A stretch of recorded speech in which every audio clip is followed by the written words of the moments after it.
Hello, everyone. A very good afternoon to everyone who is here with us on Sunday. And this is a Sunday afternoon in Singapore. It was a little bit rainy. Now the sun is coming out, but we are glad there are so many of you. We now have about 87 who is online on a Sunday afternoon. And thank you very much for being with us at this community project showcase. First, to introduce myself, I'm Joanne Kam from District 3310 from the Rotary Club of Suntec City. And first, before we start, I would like to just announce the house rules. So all participants will be muted as the showcase begins. If you have any questions throughout the entire session, please type them in the Zoom chat and include your name and your club name. These questions will be addressed during the Q&A session at the end of this showcase event. If any of you do happen to encounter any technical difficulties, do let the tech team know via direct message in the Zoom chat. The tech team have got the prefix tech labeled in front of the names, and they are none other than Clarence from Rotary Club of Kuching Central and Adelina from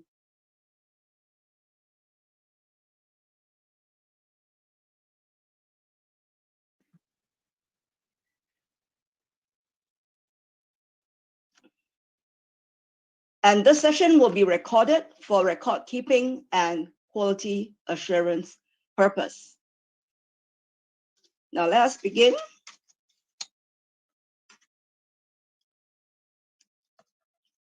The Community Project Showcase Chairperson, past President Khushru Dastur, who is also the District Community Service Chair. I'd like also to welcome District Governor Raja Mohan Munisamy. We have all our past presidents and past district governors, future governors. And we also have amongst us guests from the various districts. And I'd like to point out two governor nominees who are my classmates. One of them is DGN Gina. She'll be one of the speakers later. And DGN Louis Su from Taiwan. And all fellow Rotarians and Rotractors. And also family members. We do have family members amidst us. A very warm welcome and good afternoon. This is a special event where we would like to showcase community projects done amidst us in District 3310, whether they are longer term projects or whether they are projects done during the COVID period. But these are projects that we would like to showcase and share with everyone.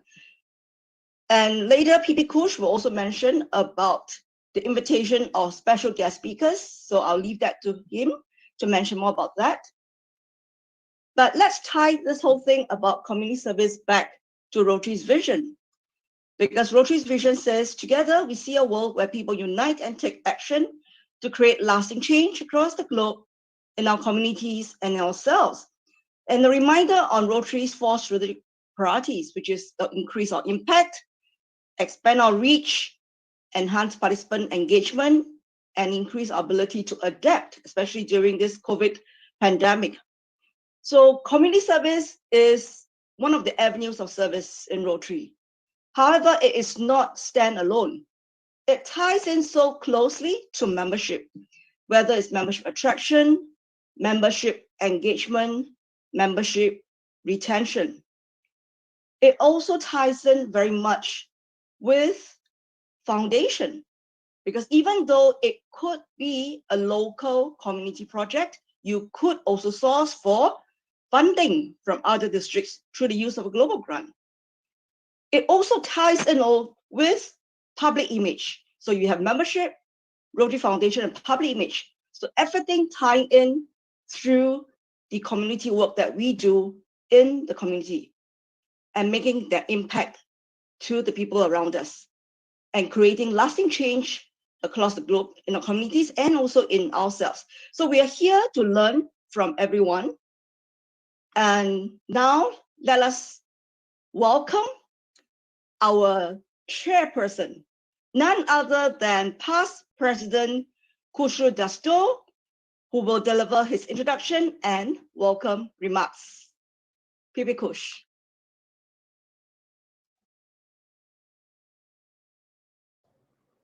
Oh, shit. Since the start of Rotary, Rotarians have been deeply involved in serving the community. Actually, when you think of it, community service is an opportunity for every Rotarian to exemplify service above self. It is part of our ethos to improve the quality of life of those who live in our community. It gives us the opportunity to get involved with the community. It increases the profile of Rotary and hopefully attracts a few like-minded people to join Rotary. So community service basically defines our Rotary character. As Rotarians, we put in a lot of time and effort to build up membership. Every year we talk about membership. How do we attract members? How do we retain members? Okay. The reality is if you have good community service projects, you will automatically bring in new members. At the same time, if your projects are not meaningful, you're likely to lose your members. So to me, community service is the magnet that brings in new members. Not only that, but also binds us together. Now, what we have tried to do today is showcase some of the most significant projects that were undertaken by various clubs within the district. And we've gone beyond the district. We've gone outside to see if there were any meaningful projects that could be incorporated into our district by some of our clubs. And we saw two projects in Philippines, which were very meaningful, okay? And I would like to thank DGN Gina Sai of Rotary Club of Lipa West, District 3700, and also PN designate Walter Chang from RC Cebu of District 3860 for making time to be with us this afternoon to talk about their projects. Also, over the years, we've noticed that Rotaractors are getting more and more intense and committed to service projects. So we decided to invite Rotaract Club of Singapore Northwest to talk about their signature project. Now, the idea is not just to talk about the project, but more important is the process that went behind the project. How did you go about doing your needs assessment? Were you able to get some coverage in the press? So to me, that has been more creative. Now,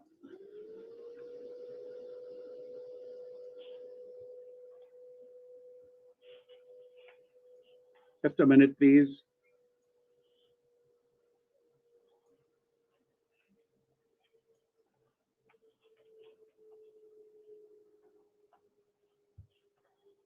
Come on. Okay, sorry about that. Now, as the COVID pandemic spread uncertainty and hardship across the world, Rotarians were quick to figure out how do we help the community to overcome this particularly difficult time. And in our district, we set up the COVID-19 response team, which which had we put in about $500,000, and we were able to provide food aid to 9,300 families. We distributed 183,000 face masks, and for the front-end workers, we gave away 66,900 personal protective equipment.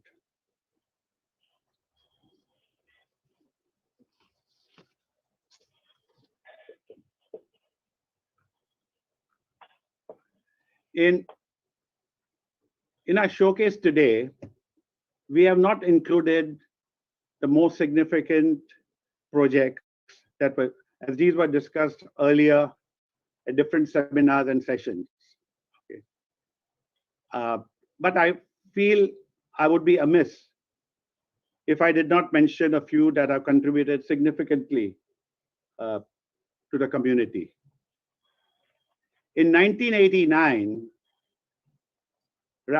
Rotary Club of Raffles City set up the Dyslexia Association of Singapore to help kids who are dyslexic. Okay. Since then, it's grown significantly. We now have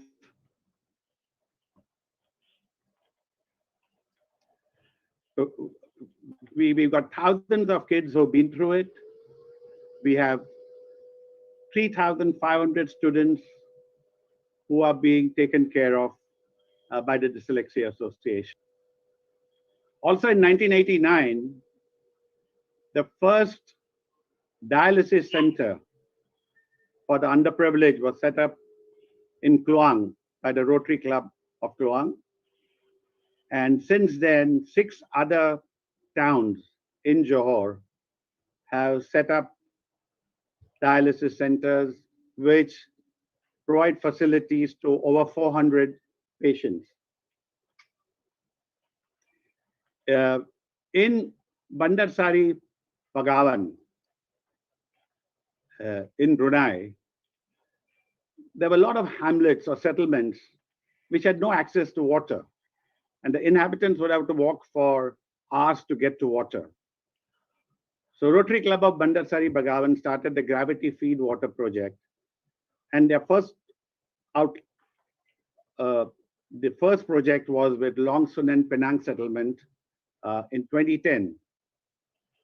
The result was phenomenal. The inhabitants were overjoyed, and they felt this was something that they could continue. And today, the club has delivered these projects to 12 settlements, bringing joy to thousands of residents. So in conclusion, if you look across the globe, every Rotary Club is doing some project, whether it is large or small.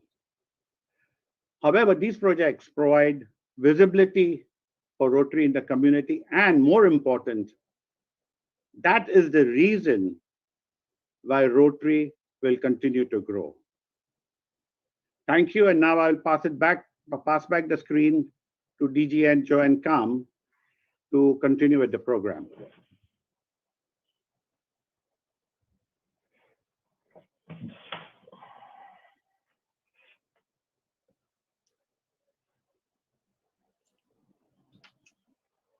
Next, it is with great pleasure to invite our District Governor, Raja Mohan Munisamy, to deliver his opening address. Thank you, Master of Ceremonies, DGN Joe and Kam. Organizing Chair, District Community Service Committee Chair, Past President Kushru Dastur, past and future governors from home and abroad, club presidents, district and club officers, fellow Rotarians, Rotractors, and honored guests. Greetings from District 3310 to the 2 speakers from District 3820 and District 3860. Good afternoon, and I welcome everyone to this session, especially those from other districts for joining us this afternoon. It is my honor and pleasure to say a few words in the opening of this community project showcase organized by District Community Service Committee. My heartfelt gratitude to my good friend and District Community Service Committee Chair, past President Kushru, and his committee members who have been working extremely hard to present this community service project showcase, which promised to be knowledgeable and meaningful. If I'm not wrong, this is the very first standalone session for community service in our district outside distrust. Well done, Kush. Thank you. Community service is one of the avenues of service which encourages Rotarians to offer service to their communities. Every Rotary Club and every Rotarian assumes a responsibility to find ways to improve the quality of life for those in their communities and to serve the public interest. Service is the very core of Rotary's character, like what Kush mentioned earlier. It promotes Rotary's appeal and visibility in the community and why Rotary continues to thrive. Rotarians recognize the importance of giving back to the community.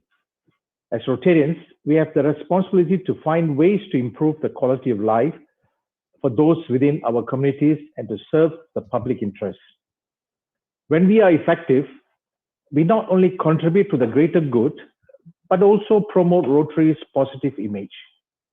When Rotary is viewed as a positive force in the community, its membership strengthens and grows, adding to the organization's ability to serve worldwide. At this trying period, carrying out meaningful and impactful community services could be a challenge for many clubs.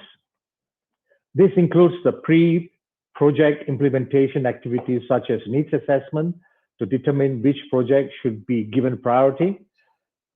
However, despite the challenges, many clubs in our district came forward to carry out many meaningful and impactful community service projects, especially giving a hand in the COVID-19 pandemic response initiative, which you saw earlier on, and you probably will be seeing it also a bit later. The communities will be ever grateful to the clubs which has created lasting changes. Today, we are very fortunate to have speakers from home and even abroad to showcase their community service projects. I'm sure there will be many ideas we can learn from and do our best to our communities as the community needs Rotary now more than ever due to the COVID-19 pandemic. I sincerely hope you will have a meaningful and fruitful afternoon and a ever pleasant afternoon. Thank you. Over to you, MC.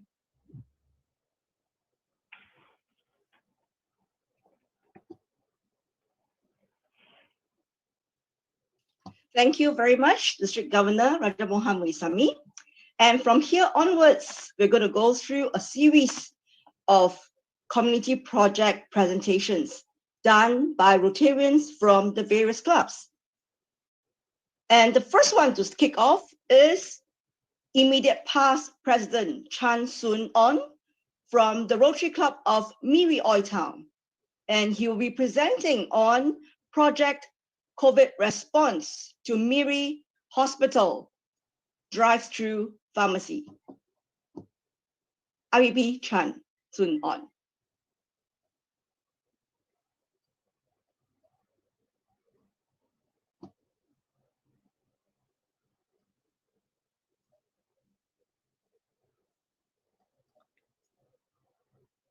Good afternoon. Thank you very much, DGN Joanne, District Governor, PDGs, fellow Rotarians, and guests. It's my honor indeed to represent the Rotary Club of Miri Oi Town to just run through the projects we've done through this COVID period. And definitely our goals are really to showcase our Rotary to the outside communities, particularly for those impacted by the COVID pandemic. So essentially, we want to have a positive impact to community. We like to enhance on the Rotary image, and I must emphasize, we can only achieve this through a team effort. It all started back in 18th March 2020 when the country went to lockdown. We call what we call the MCO in Malaysia.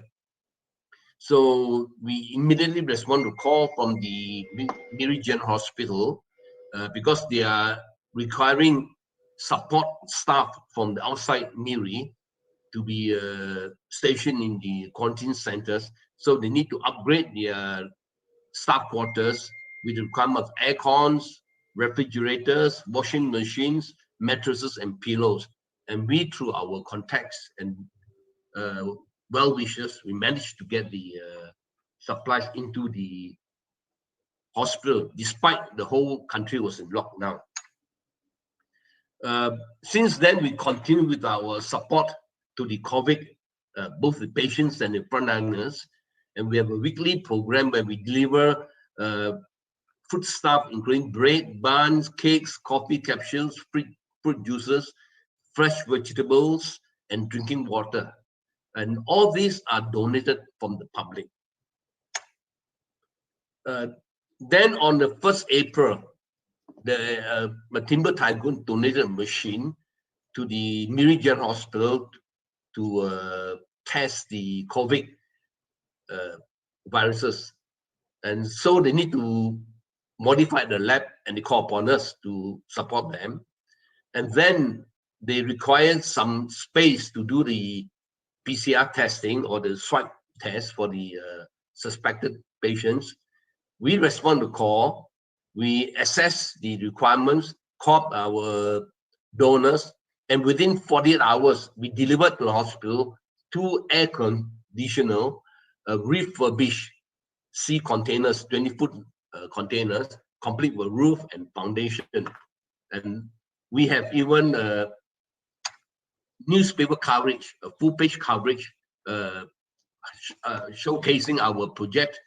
And they mentioned that within 48 hours, we managed to set up the facility. We have a big fundraising through the district to donate 10,000 boot covers and 900 coveralls. And this is a joint project with our clubs in the Miri, Brunei area. It consists of Rotary Club Miri, Rotary Club Belait, Rotary Club Bandar, Street Begawat, and myself. And we have the support of the Green Summit Corporation, who actually sold these products to us at their cost. Not just providing material support, we also do a spiritual, moral support by putting up banners to encourage the frontliners. And on the 9th of June, we thought the COVID has been overcome. So we held a big Makan Selamat, the local term for Thanksgiving lunch, to 500 staff.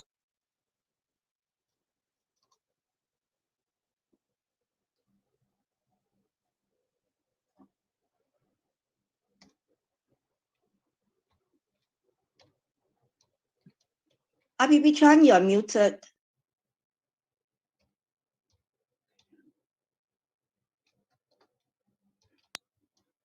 Can you hear me now? Yes. That's Oh, fine. sorry. Okay, can I just continue or start again? No, continue. Okay, so I'm sorry, I missed the first part. Basically, I was saying during the COVID, since 18 March, we already launched our project, and then we supplied on a weekly basis all the fresh food rations to the hospital, both for the COVID patients and the frontliners. And then we have actually all this donated through private organization and individuals. So on 6th November, the second wave of attack returns to Miri. And we have one of our friend of Rotary, Mr. Kevin Gom. He actually donated 1 week of supplies for the hospital. And we actually eventually recruit him as our member.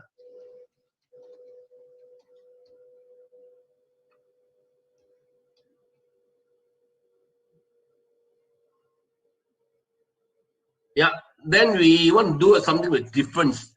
So we have actually produced 2 different kits for the COVID ward. One we call the care kit, because we notice the current patients are many from the rural places, so may not come prepared. So we only have toothbrush, toothpaste, flask for them. Then definitely a pack of food stuff we also prepared. While we have limited resources to carry out this work, so we rope in other NGOs to contribute in this collection and distributing of the food stuff. And here we show we're outside the 4 shop blocks, which has been given to us free of charge to use by the Miri City Council. Okay, I quickly go to, for the rest of the talk about our showcase project, which is the drive-through pharmacy. The drive-through pharmacy is actually located at the Farnham Hospital, which is a solution to reduce congestion in the pharmacy, which is serving about 800 patients every day. So this concept is not totally new in Sarawak, but it's the first time that the government got support from the private sector, and it cost us 150,000 to construct this drive-through pharmacy. We started a site assessment on the 11th of November, and if initially wanted to construct some medical boxes so the patient come and collect the box, their medicine on regular basis. But that does not resolve the congestion and parking issue.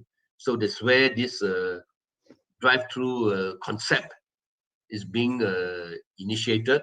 We don't have much land, so we have to use an undulating slope, soft ground. We have to do a lot of sand filling to do the construction. And within 3 weeks, we delivered the drive-through pharmacy, and this during the handover initiated by our Assistant Minister, Dato' Sebisenting, who is a past president of Rotary, and so the mayor of Miri. And definitely we showcase our Rotary logo in the building. And then the government deputy director in charge of pharmacy came all the way from Kuching to officiate the launching of the service. And there was big coverage, not just in newspapers, but also on TV. And so we have a YouTube production, 4-minute production featuring this project. The key success to our project, in my opinion, is really planning using expert resources. We got to work as a team. We have to maintain high ethical standard and ideal service as a Rotary reputation, and we emphasize very much on fellowship among the members. So with the success of this drive-through pharmacy, we've got a second request. In Miri, it's not just the General Hospital which provide inpatient service. We have 2 health clinics that provide outpatient services. So we are now in the midst of constructing another drive-through pharmacy, which would be the 5th in Sarawak, the 2nd that is being donated at the Tudan Health Clinic, and this is going to cost us about 80,000. And beyond that, there's another polyclinic which is about having 9,000, over 900 patients using the pharmacy service every day. It's very crowded, it's very old building, there's no space. So we're going to, we brainstorm with them to create what we call walk-through pharmacy. But this will be launched early next month, and it is the subject of a next presentation. Thank you very much.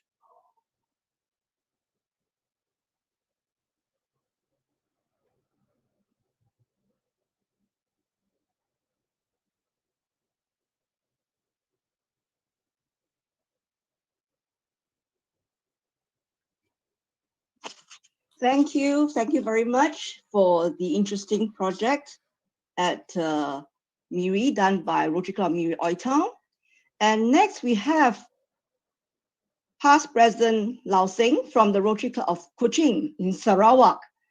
And this is an interesting project because it is a joint club's effort. So there are 5 Rotary clubs in Kuching, and all 5 Rotary clubs join hands together to have this project. And he's going to present to us urban rivers restoration. PP Lau Sing. Thank you, DGN, Joanne. DG Mohan, past and future DGs, Rotarians and friends, good afternoon and evening for one. Today, I'm going to share with you a small projects, on the Urban River Restoration Initiative. I would call it the Urban Rivers Restoration Initiative. The first one we do now is Sungai Tabuan Dayak, Kuching, Sarawak. And for this, we have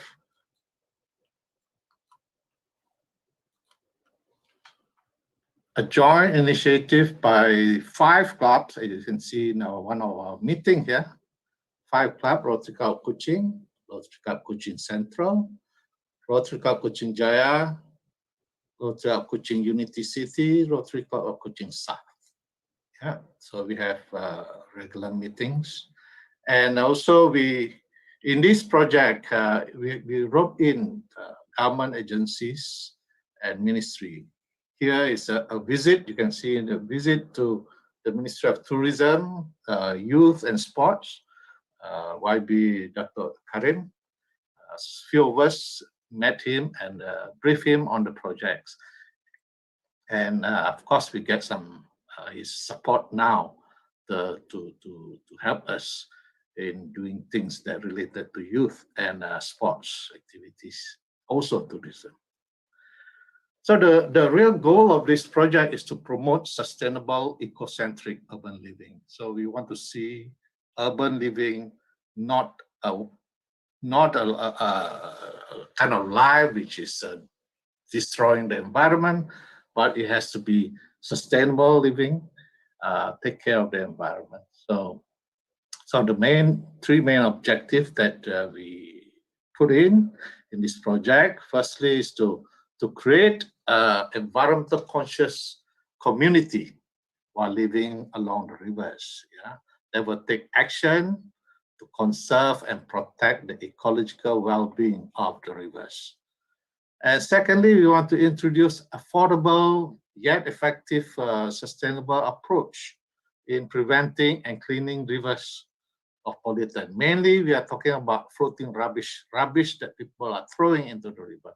So we want to trap it and prevent it from entering, and also remove those who have entered. And thirdly, to establish a community-based environmental management committee among the residents, among the communities along the rivers, to take care of the rivers. So to say, they become the stewards of the river stewards. Okay.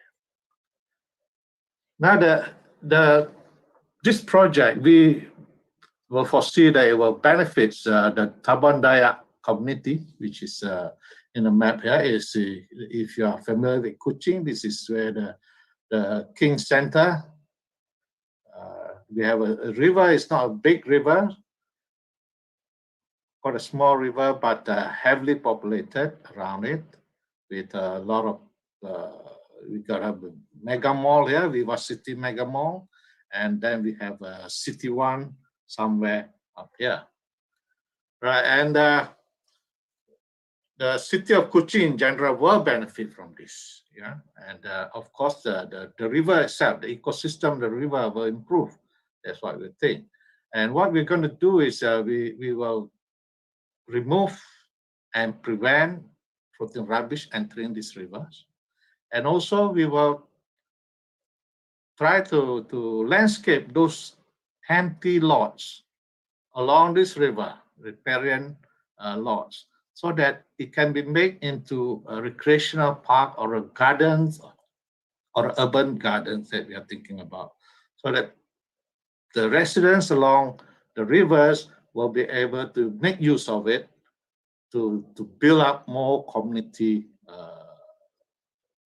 based project like urban farming or jogging tracks and so on. So those are the things that come to our mind. Right. In the beginning, when we assess the needs of this project, firstly, we look at some of the research articles that have been published regarding the rivers, and also from media reports that's going around about this. And we noticed that Tabuan River has been a focal point of this, and it has been come up even to the Legislative Assembly to discuss about the bed shape of the river. So for that, we think that it is there is a compelling need for us to address it. Yeah, and we also go through field observation, and we consult with the local residents and also the local authorities. Yeah, so we will definitely rope in the local authorities and other relevant agencies to help us in doing this project. Yeah, this is the project site in slightly different format, in satellite format. So this is where some of the pictures are taken. This over the bridge, and then you have a place, a food court over here, and these are all the houses that line the rivers. Yeah, and this is how it looks. There's a small stream. We have been habitat for all the people there. It's a swampy area actually, and this is the storm drain that feed into the stream. Yeah, and you can see how messy they are at the moment. And here again, this has come into the attention of the local authority, the Sarawak Rivers Board. They have a notice to prohibit people from throwing rubbish into the river, but it doesn't work. The board, just a board, yeah, it doesn't work.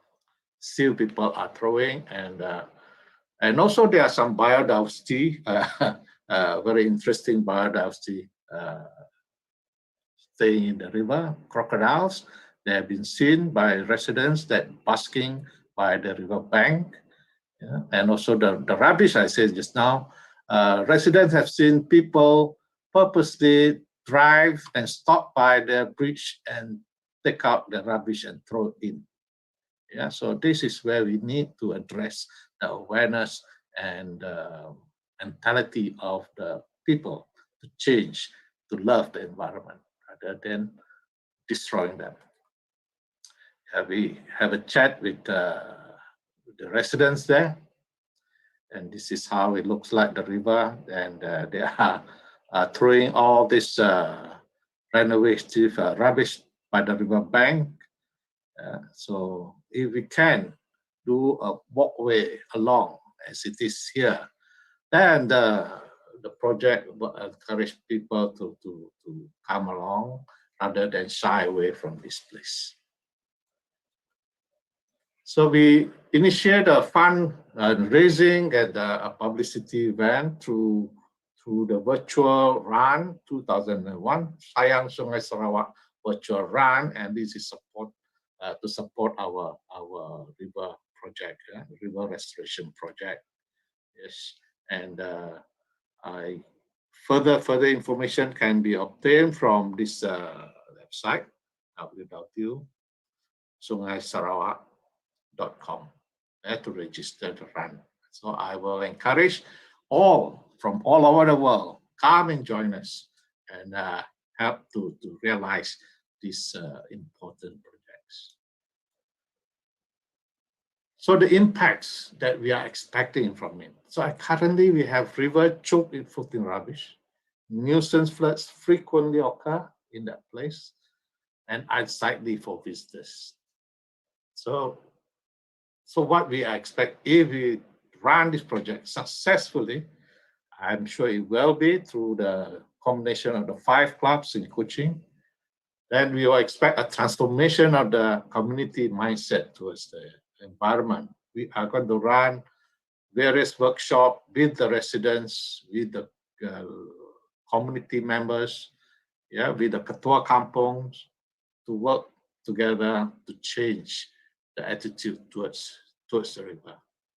And we also want to motivate the local community to a healthier living through outdoor recreational activities. So with the proper landscaping of the rivers, river bank, that will provide a track for people to jog or to walk, yeah, in there. So that will encourage more residents to stay healthy.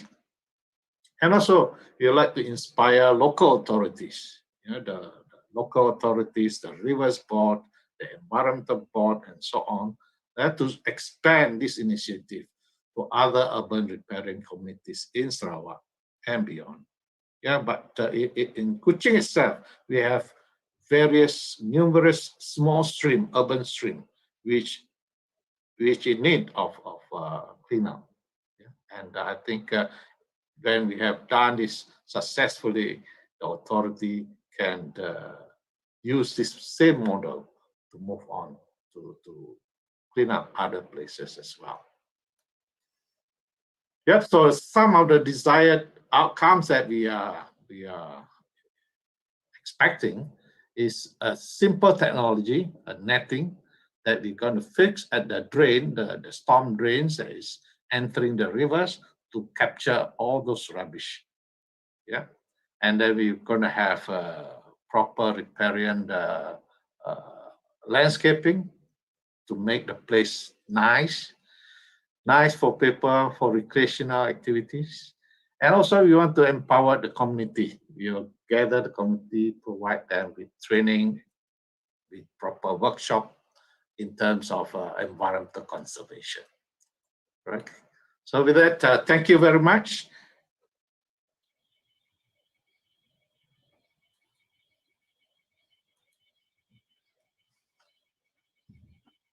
Thank you very much, Past President Lau Sing, for very interesting environmental projects and done by the 5 clubs in Kuching. In fact, the 5 clubs in Kuching have done a lot of work together. So well done for the teamwork there. And next coming up,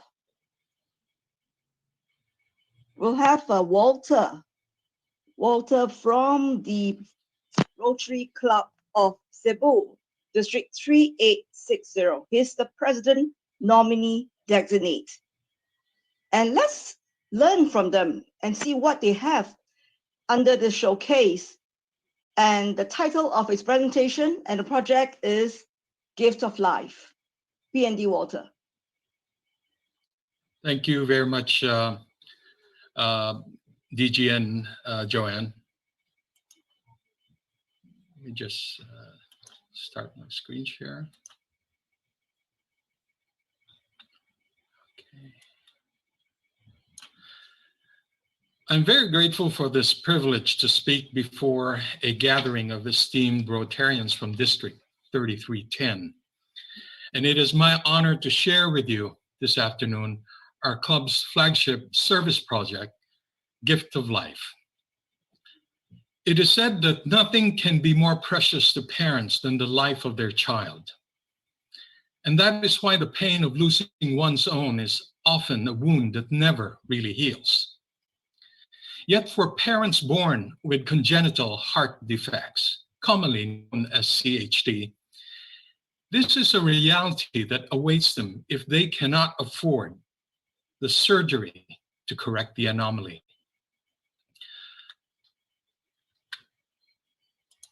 Let me present some background information. CHD is one of the leading causes of pediatric morbidity and mortality in our country. It affects entire indigent families, not just the patient, because money for food, clothing, shelter, or education is often used for medication and hospitalization. It may be a simple case or a complex one, but it guarantees one thing: a short and unproductive life. It is time sensitive. The window of opportunity to treat CHD closes very quickly when the child matures, because it creates more complications that must be addressed before surgery can happen. And sometimes it may not happen at all. Let me share with you some statistics about CHD. Worldwide, the incidence rate is about 1%. With a population growth of 1.6 million in 2018, the Philippines on that year saw 16,000 new cases of children born with CHD. Let's just address the families who cannot afford the surgery. With a poverty line at 16%, we are still looking at 2,560 cases in that year alone. And in case you're wondering where poverty is, it is defined as a family of 5 with a combined income of less than $430 each month. We began the program in 2007 with the help of another club, Rotary Club of Makati West. They had guided us using their experience and their know-how. And it started out like many of our projects, driven by a sense to deliver service, but it quickly became a passion for many of our members. We chose to help those who are having difficulties, who could not afford the cost of surgery. And the latest data shows that our recipients on the average family earns about $317 a month. The going was slow as we operated only on one children or one patient at a time. The cost of surgery was very high, as hospitals charge us anywhere from $2,000 to $20,000. At the end of that first year, we only managed to operate on 3 children. We knew there were many patients out there, and they reached out to us by using our Facebook page. Desperate parents asking for help. We received referrals from people in the community who knew what we were doing, and we received recommendations from hospitals. We used online forums whenever necessary, tools that helped us connect to families, for parents to enter information about their children, and for us to understand better the situation that they face, to know where they live, but also to know how they live, because we needed to ensure they lived in an environment that fosters rehabilitation after surgery. We conducted house visits to ensure that they were indeed living in our city, and we used social services in our country to determine what help we can provide in terms of finance and in terms of their social needs. And of course, we worked very closely with hospitals who were always on the front line to present cases for us to consider, cases by which we can handle. Funding at the start of the program was a matter of members of our club putting money on the table, donating their own funds. We organized the concert, sold tickets, and raised enough funds to jumpstart the program. We created a foundation, Cebu Rotary Club Foundation, to administer the funds and manage the program itself. And we negotiated with hospitals and doctors for lower rates. But in 2017, we partnered with the government hospital and applied for a global grant to conduct a vocational training team program in our city. There were 3 objectives: to have an international team of pediatric specialists fly in for 2 weeks every 3 months to train their local counterparts. And in the course of training, we knew they were going to treat more patients. And we needed funding to purchase equipment and surgical instruments that the hospital may be able to conduct the surgery on their own. We were able to partner with Gift of Life International a wonderful Rotarian-based organization that has helped over 38,000 children worldwide get treatment for CHD. And we continued to raise funds by conducting our annual Run for Gift of Life in order to raise money and in order to increase awareness on CHD. We tapped government subsidies. We worked with social services to find ways by which the cost of the operation may be funded. We encouraged parents of patients to enroll in the national health insurance system, and we encouraged them to write to their elected public officials for subsidies for something even as simple as a letter of guarantee. And most of all, we continue to rely on the generosity of our members.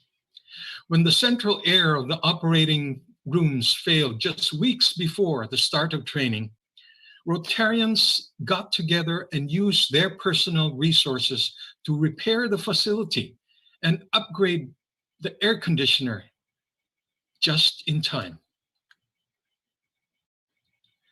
In 1 year, between 4 quarterly training visits, we conducted 35 open heart surgeries and 65 cath interventions. We treated patients not only from our city, but even from outlying islands and cities in our region as well. Our estimate is that at least 127 staff from our partner hospital had at one point or another trained side by side with the visiting medical team. We increased public awareness of CHD and of Rotary Club. We received support from corporations wanting to align their CSR programs with ours. And we opened the program to other Rotary clubs that they may come and observe and see how this program can also benefit them as well. And it presented an opportunity for beneficiaries to pay it forward. Let It Echo was founded by a mother who lost her baby after surgery. She banded together with other mothers who have had their children treated, and now they support other parents who are just starting their journey to find healing. We received support and encouragement from our district and from other Rotarians in our city who came to visit our hospital. When the heart-lung machine of the hospital broke down just a day before the start of training, a Rotarian from another club actually arranged for a replacement machine to be flown in by the Air Force in the middle of the night. And this unit was delivered to the hospital just before sunrise. We all had responsibilities outside of Rotary, so we spread the workload. We identified the task for each day and assigned them to members. Anyone unavailable to work on their assigned day were allowed to trade their schedule with others. This plan allowed those with limited time to still take part in the program. And as the day approached, all our bases were covered. We introduced the concept of helping to others, to new members, and to prospective members. Many of our active members, like myself, and our current service project director, experienced a profound change when we joined and witnessed what the program was doing. A friend who came to visit not only ended up joining Rotary, he is now leading another service project. We created bonds of friendship between the visiting medical team, our members, patients, and their parents, as well as our volunteers. And we gave opportunity for our members to define their role and capability within our club. We identified Rotarians who had certain connections, skills, or specialties, and they became our go-to persons when the need arose. And most importantly, this program encouraged more members to take part and volunteer in other service projects. Our rule when it came to volunteering was never a role too light, a task too unimportant, because every member counted. Press coverage was very limited at the very start of this program because we believe good deeds need not be announced. But with the help of our district, we were able to understand that publicity is not for the club. It is for Rotary. It is to notify the community what Rotary has done, what Rotary can do, and who Rotary is. And so with that, we began to engage the public. We tapped available, Facebook page, Twitter, Instagram. We used our website. We posted, we reposted, we shared, and even our not so young members learned how to use the hashtag. We engaged the press, regardless of where they're from. We were not picky. We were willing to share with anyone who was willing to listen, be it from a traditional press, print, radio, or TV, to even someone who was with an online publication, web influencers. We welcomed all of them. We participated in radio interviews, doing rounds, sharing our story, telling the public what we were doing. And we arranged hospital visits for the press. We offered them an angle to write their story. And in doing so, we knew they were writing ours. And we appointed a Gift of Life ambassadress. Through our past president's connection, we reached out to a Philippine actress and singer with a huge fan base and large online following. She accepted our offer, and Nadine came to our city, visited the patients, engaged their parents, and helped spread the word. Not only did her fans respond by donating, they also came to visit the patients. Our Gift of Life program was abbreviated in the first half of 2020 when our partner hospital became the lead government facility to handle coronavirus cases. Late last year, as cases began to go down, we began working with Gift of Life International to restart the program. With travel restrictions in place, we had to adopt. So we modified our program. We asked the local team to get simple surgeries we started, and they agreed. Surgical instruments and surgical supplies stockpiled here were immediately made available to them. We also reached out to our mentor club, the Rotary Club of Makati West, so that we can send patients to their partner hospital. We have slowed down, but we haven't stopped. When the threat of COVID-19 is over, the mechanisms we have put in place to run our program will kick in without missing a beat. But even though our program has changed the lives of many children and earned praise from others, let me end my presentation with this somber reminder. Even if we double our efforts and triple our success, it barely makes a ripple in our country's growing community of children with CHD. I hope you may consider partnering with other Rotary clubs in the Philippines to join us in our effort to give young children a new lease in life. Thank you for the opportunity of your time.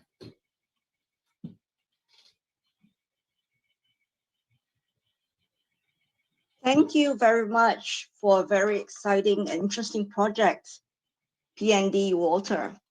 And thank you for being with us. And also You're welcome. a group of Filipinos who are here to support the two presentations by our PND Walter and the we have DGN Gina. I think there's a typo mistake in the cover page, tech support. It should be DGN Gina C. Apologies.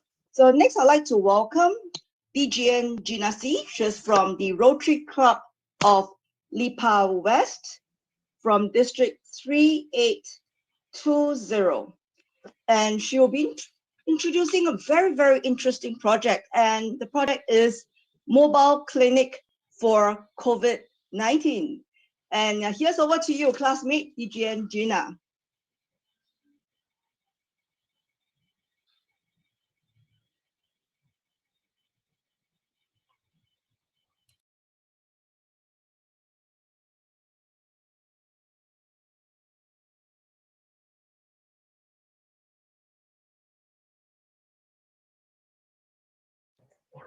Okay, thank you very much, DG and Joanne. So good afternoon, everyone. Before I proceed, allow me to greet and thank DG Mohan, past District Governor Andre Suharto, and past President Kushru, who invited me here, my fellow DGN Joanne Kam, DGs and DGN from Philippines, and DGN from Taiwan, DGN Louis. I saw our Regional Public Image Coordinator, Ray Castillo, is also here. All the past and future district governor, guest speakers, and of course, all the Rotarians of District 3310 who are here today. Good afternoon once again. I'm here to discuss with you one of our projects which gave our club one of the highest impact in the community we serve. So I'm very happy to share with you my club's journey from good to great projects. So since this is the time of, I'm sorry, I cannot forward it to the next slide. Technical, can you help? Okay. Where am I? Now, since this is the time of pandemic, I chose to discuss this project, which is related to the prevention and treatment of COVID-19. This is the mobile clinic, which we have donated to the city. Since we know that our club alone cannot fund this high impact project, because the cost of a mobile clinic is between $40,000 to $50,000 US dollars. So we would need funding from our friends in other countries. We decided to apply for a global grant. So with the help of our international partners from Korea, Taiwan, and Germany, we were able to have this community service project. So we donated this mobile clinic at the local government hospital. Mobile clinic is really one of the needed project to reach out to the people, most especially those that are living in the remote area of the city. So my Rotary Club, RC Lipa West, applied for a global grant. The project's name is Mobile Clinic for COVID-19 and General Health Care. This is also the name of our global grant. Initially, we applied for Mobile Clinic for COVID-19 because we thought that the pandemic will only last for 3 months. But unfortunately, it's still here until today. So we included General Health Care so that if TRF asks us what will we do after the pandemic, so at least when we turn over the mobile clinic, we explain that if the pandemic is over, they can use it for general health care. So the project was implemented August last year, 2020. The project's goal is to limit the spread of communicable disease, most especially COVID-19, and reduce the incidence and effect of non-communicable disease by strengthening healthcare system. The project objective is to help the local government in its fight against the spread of COVID-19 in the city. This project will benefit the more than 400,000 citizens of the city directly and indirectly. So what did we do with the community assessment? So first we interviewed the city mayor himself. We asked him what particular project he has in mind so that we can also help in their fight against COVID-19.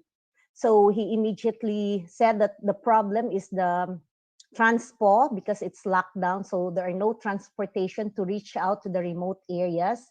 We also interviewed the city health officer and also the admin of Hospital ng Lipa, which is the local government hospital, and it all arrived to the need for a mobile clinic. So we also did survey. We called the barangay captains of the different barangays in the city, asking them in their particular area, what do they really need so that we can help out in their fight against the COVID-19. We also did some observation. It's locked down before, but then we asked the help of our friends from the Hospital ng Lipa to do the observation. And we arrived at applying for the global grant for mobile clinic. So the community impact.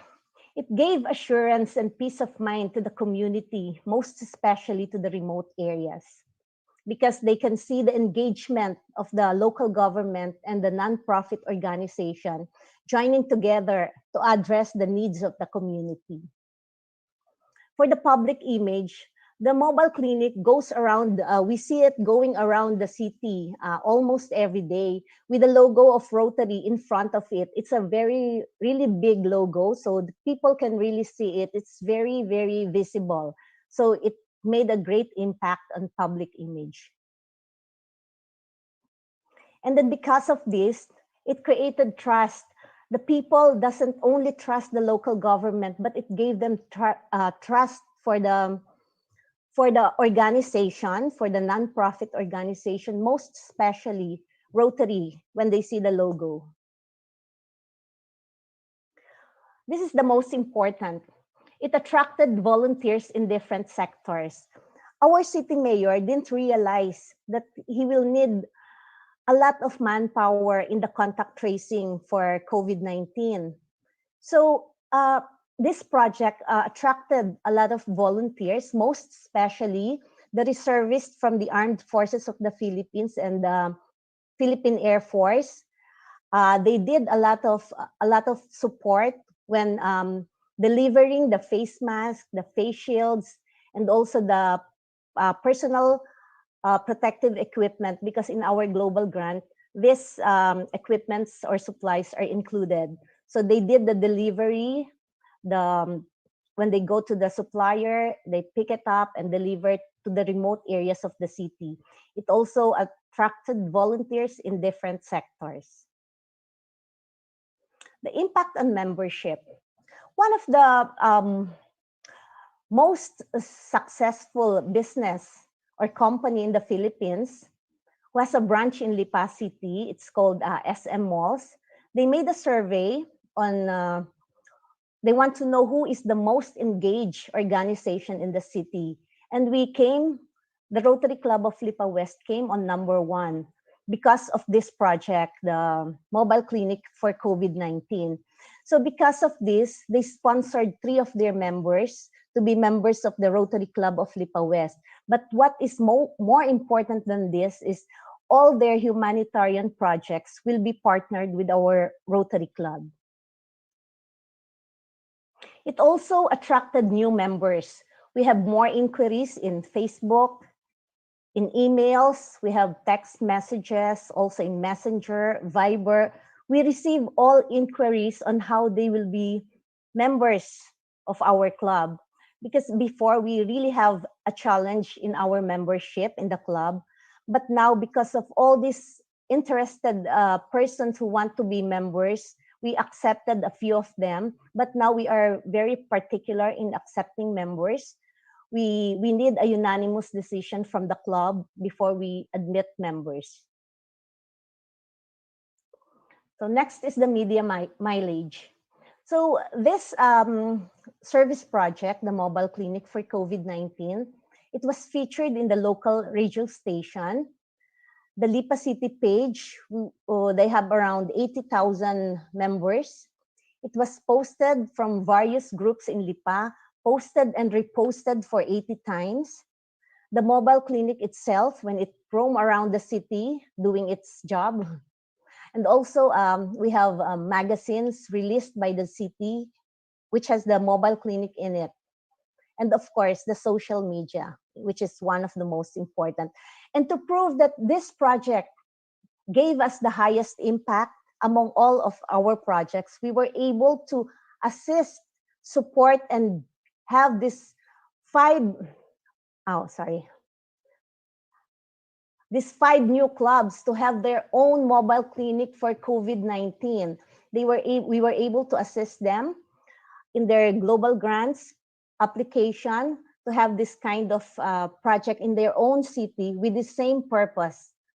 So in order for us to uplift the lives of the people in our community, let us not be contented with what is good when we have the opportunity to go great with high impact projects through global grants. To accomplish great things, we must not only act, but also dream. Not only plan, but believe that we can do it. So my dear fellow Rotarians of District 3310, most especially the current presidents, join me and together we stand for genuine service. Allow me to end this presentation by a quote from a known personality. Please always remember that only a life lived in helping others is a life worth living. Thank you and good afternoon. Thank you so much, classmate DG and Gina, for a very interesting project. So now we have heard 2 projects from Philippines. And before we move back to District 3310's project, I would like to introduce and have everyone greet our guest here, District Governor Rizal Reyes from District 3860, Philippines. He's actually amidst us. We will have a warm welcome to you. Welcome, DG Rice. Okay, so now we've heard from Sarawak, where we have Kuching and we have Miri, these 2 regions. Now we shift gear to Sabah. So Sabah, we have next Rotary Club Tawau, and representing Rotary Club Tawau is Rotarian Christy Faye Salazar, the club service director. And she's so passionate about breast cancer patients and always motivating them, giving them consultancy. So she's going to talk to us about how Rotary Club Tawau has moved on this project, breast cancer awareness. Over to you, Rotarian Christy. Thank you very much, Gideon, Joanne. Good afternoon, DG Mohan, PDG Datuk Lee, PB Kushru, all the PDGs, all the past presidents, and all my fellow Rotarians.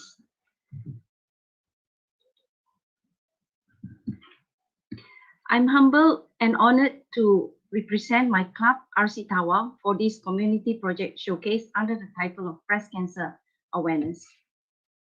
Our project goal is to raise awareness and to reduce the stigma of breast cancer through education on symptoms and treatment. Our project objectives are to provide emotional and psychological support to all breast cancer patients and survivors and their families, to provide counseling services during and after treatment. This one is normally it is done one-to-one because it is quite private, and a patient normally prefer to do it one-to-one. To increase public awareness through public education, to educate and advocate to bring about and improve quality of life after cancer, to inspire and encourage patients and survivors that there is life after breast cancer. And our beneficiaries are the communities.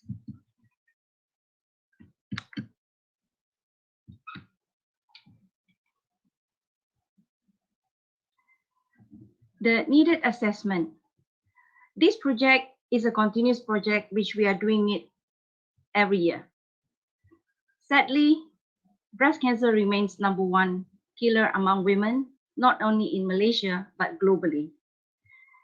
Men always think it's a woman's affair, but it's not. It is rare, but men can also get breast cancer.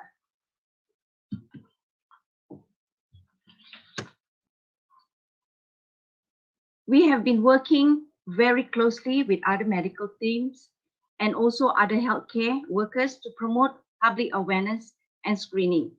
We travel far towards the outskirts of Sabah to Kalabakan, which took us 2 to 3 hours, rural areas, kampongs, and you name it.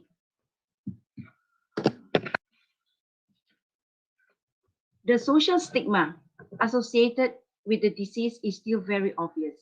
The stigma is intensified because cancer is associated with death. Women who are 40 years and above are very much encouraged to do mammogram. But unfortunately, in our place here in Tawau, we still do not have one for our, and we are fighting hard for our Tawau hospital, and we want our voices to be heard. That we really voice we voiced it hard every year during the month of October when we have our Pinktober run. We always emphasize the importance of early detection with the right medical attention. By right, no women or young mothers should die of breast cancer these days. But still, unfortunately and sadly, there are many out there still seeking wrong treatment or go for traditional treatment. Knowledge about breast self-examination is really important, because breast cancer self-examination is important because once you detect a lump, we educate. Breast cancer education should be the basic right for every woman. The impact on the community. Our aggressive awareness tour and campaign to educate and advocate intervention which aimed at improving the knowledge of our community. So with the awareness that we raise, the support that we provide, we have made great impact to our local community. Though breast cancer is still rampant, we still continue to support and educate and empower them. That's why our project is not a one-time project, but rather a long-term one. We had our awareness tour annually till a few months earlier before the month of October, because October is a breast cancer awareness month globally. So every year we manage to gather 2,500 to 3,000 people from all walks of life, and they participated in our awareness run. Women are now more open to discussing about this fatal disease. Yes, breast cancer can be a lonely experience, and most patients suffer in silence. It is uniquely sensitive, and most patients prefer to talk with breast cancer survivors, not only sharing, but seeking advices from the survivors. In our series of campaign, though the fear of detecting breast cancer still haunts women, but still many showed readiness to participate, which is step in the right direction. Further efforts are required actually to ascertain that this augmented awareness is retained in the long term. The purpose is to instill greater awareness amongst the general public. Improve quality of life after breast cancer. Yeah, as a breast cancer survivor, I'm always there to inspire, encourage, and support patients and survivors that there is life after breast cancer, thus reach to recovery. I personally do a lot of home visit, hospital visit to give counseling and give support and hope.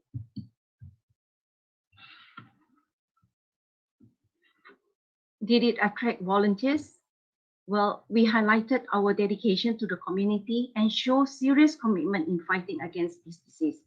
Events must also be interesting, exciting, and inspiring. Yes, it did attract many volunteers. I must say, fun and joy are the true secret ingredients to volunteers' engagement. By doing so, we managed to attract many volunteers, and along the way, not only doctors and nurses, but survivors as well.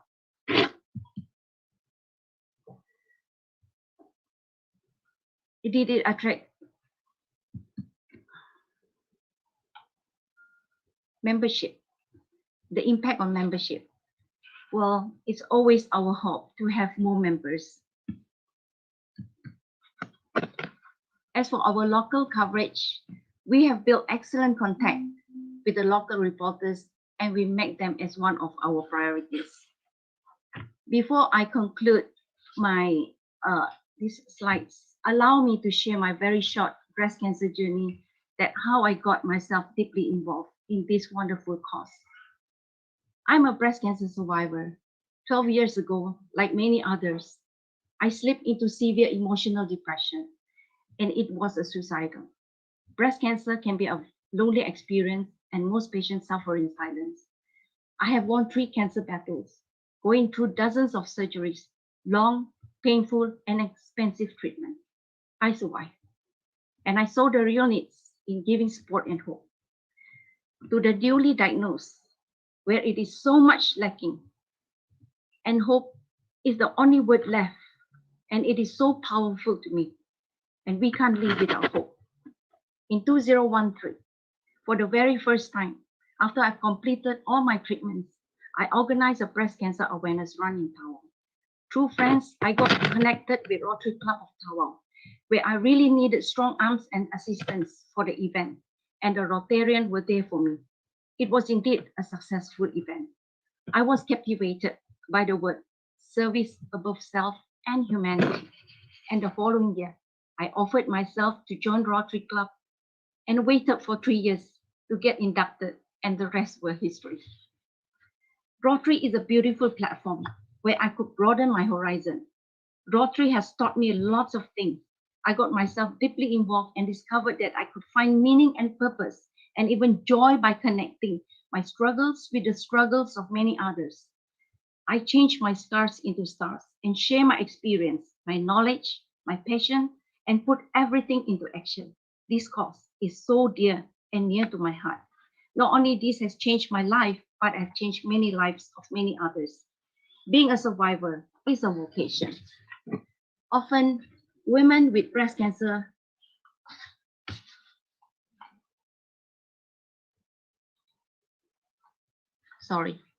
Often, women with breast cancer felt that their femininity has been robbed. I have my original quote that has inspired many. You can take my breast away, but you can't take that woman away from me.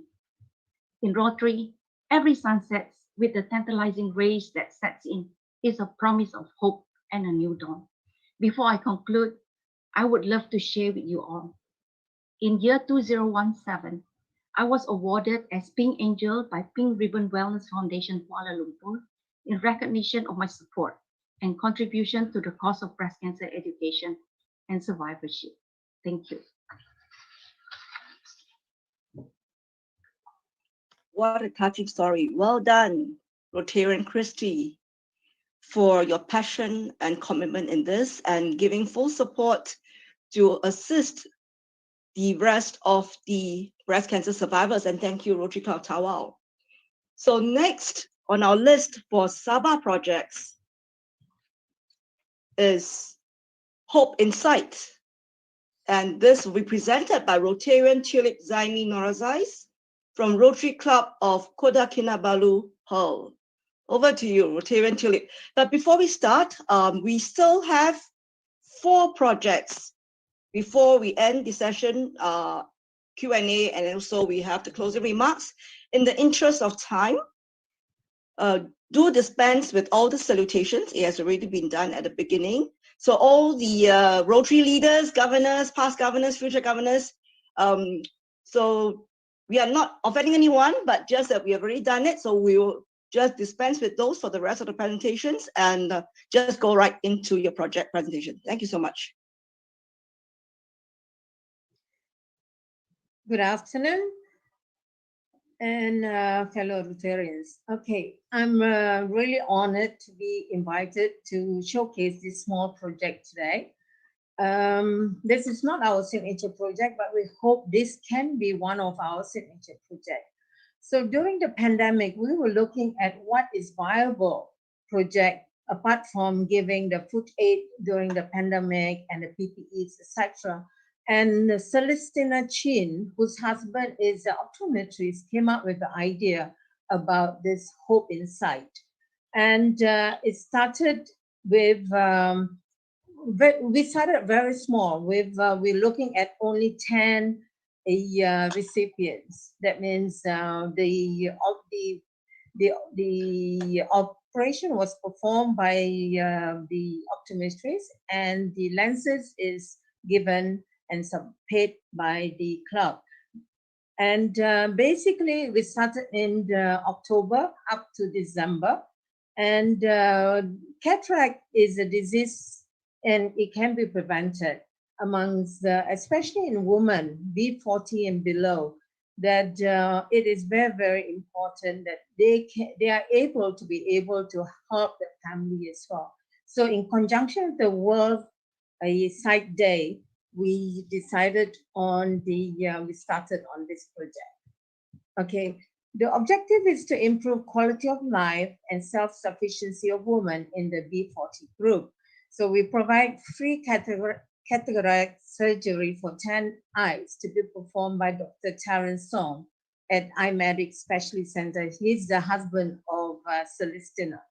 And we sponsored 10 lenses, but our president managed to get it all sponsored by someone else.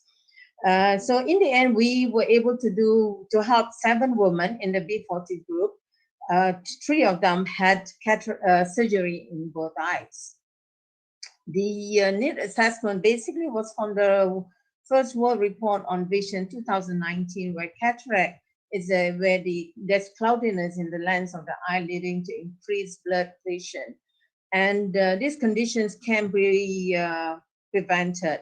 So the most important is the eye care. It's very, very important. Okay, the burden of eye conditions and vision impairment is often far greater in low and middle income and among people and in women, especially in rural and disadvantaged communities. Globally, there's 65.2 million people are affected by cataract. Even I have cataract, but it's only, I don't need any operation at the moment. Women are significantly less likely to undergo cataract surgery than men, because most of the breadwinners are men, so they get priority. So women don't hold high positions, especially in the rural areas, they don't have high positions, it's safe class. And so basically with the present pandemic situation, most eye clinics are closed, right? So we look at how are we going to help this B40 woman. And so this is the idea. In September 20 last year, we came out with the e-brochure and we distributed through our members to try to hit as many deserving women as possible. And all our members helped with the distribution because we didn't go to the press, etc. But our members helped with the e-brochure distribution. So we received more than 50 actually callers, as far out as other districts, but due to the pandemic that you can't do inter-district travel. So we have to focus on Kota Kinabalu, giving priority to the recipients within Kota Kinabalu. President Eliza, as I mentioned, managed to secure a donation of 4,000 to bear for the lenses, and the iMedics did the surgery free of charge. Surgery was done on surgery was done in November and December. And the eye screening, we did a lot of interviews to make sure that they are the deserving ones. The final screening was done in the clinic, and this was done on the 1st and 6th of October. And because of the pandemic and because it's a closed clinic, we didn't want to spread the COVID-19. So we didn't involve all other members except Celestina, and our president was there to witness to see the patients and witness the operation as well. Okay, and Dr. Terence Song at iMedic is the one who performed all the operations. He's the husband of our member. Okay, This impact on the community, you look at this lady, it's a 54-year-old single mother. She had very poor vision, both eyes, unable to do any online business. And she was totally dependent on the family members to move around. But after the surgery, she managed to do her online business and managed to be self-dependent. Okay.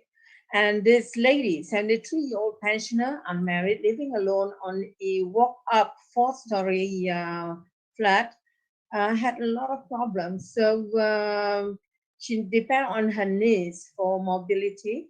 And after the surgery, she was able to move around herself and go on public transport. And the best thing is she was able to resume her craft making for purpose of sale to supplement her income of 800 pension a month.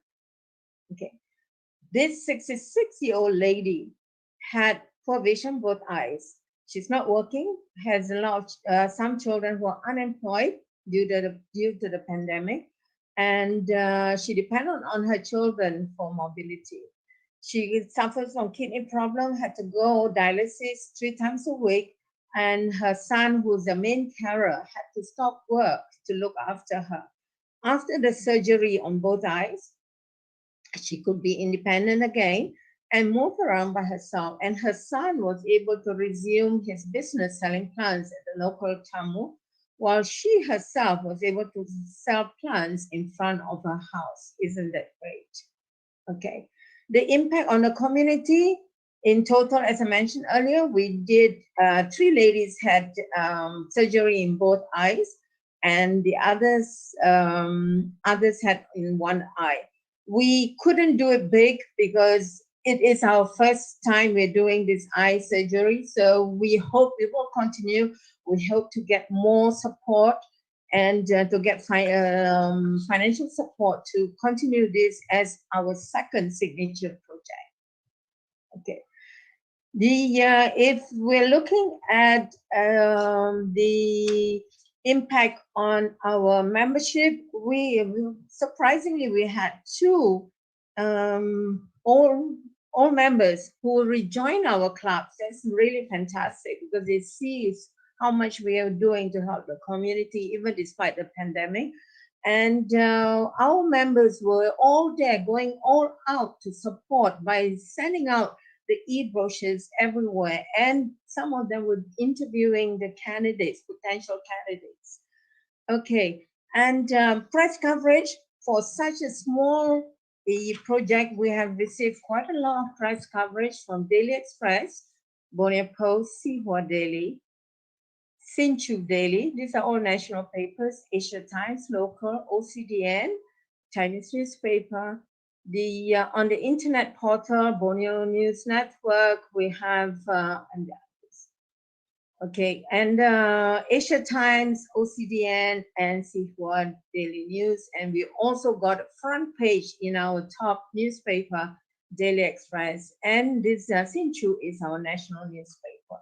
So this is just not the only thing that we did during the pandemic for last quarter. And last term, we basically, we did a lot on volunteerism.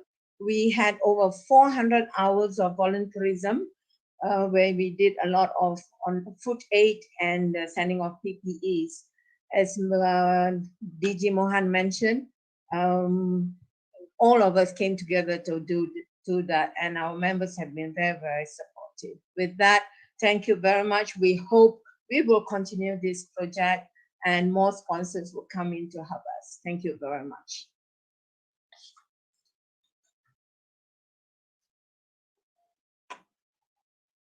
Thank you very much for a wonderful project with great publicity, Rotarian Tulip Norizes. And next, we are going to shift gear and we're going to now fly over to Johor. And representing Johor region is Rotary Club of Batu Pahat. They have done many, many great projects, even during the COVID pandemic.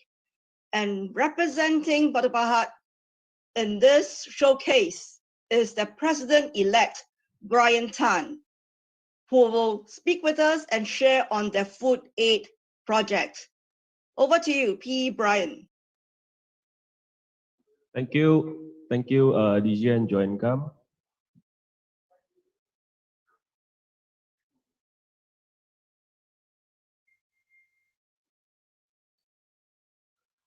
A very good afternoon to DG and Joint Cam, being the MC for today's event.